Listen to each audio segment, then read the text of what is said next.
Hello বন্ধুরা, তোমরা কারা কারা আজকে বিপত্তারিণীর ব্রত করেছো অবশ্যই জানিও।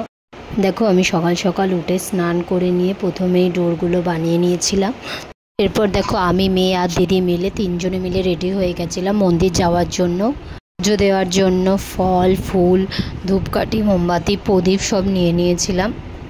এরপর দেখো, দিদি সব কিছু গুছিয়ে নিয়ে দিদি আর আমি দুজনে মিলে বেরিয়ে পড়লাম। মেয়েও সঙ্গে ছিল। যেহেতু সামনেই মন্দির, একটুখানি একদম বাড়ির সামনেই আছে, তো বাড়ি থেকে বেরিয়েই আমরা মন্দিরে চলে আসলাম।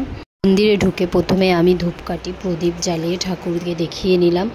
মন্দিরের ভেতরে আরও অনেক ঠাকুর আছে, সেখানেও আমি ধূপ আর প্রদীপ দেখিয়ে নিয়েছিলাম। এরপর চলো তোমাদেরকে মন্দিরটা ভালো করে দেখাই এবং তোমরা সবাই এই মা চণ্ডীর দর্শন করে নাও। মা খুবই জাগ্রত।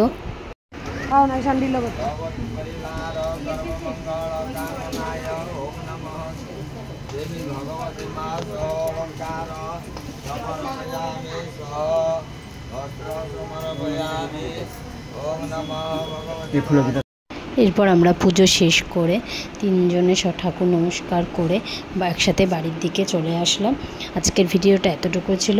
ভিডিওটা ভালো লাগলে অবশ্যই একটা লাইক করে দিও। কমেন্টে অবশ্যই জানিও তোমরা কারা কারা কোন মন্দিরে পুজো দিতে গিয়েছিলে। আজকের মতো টাটা।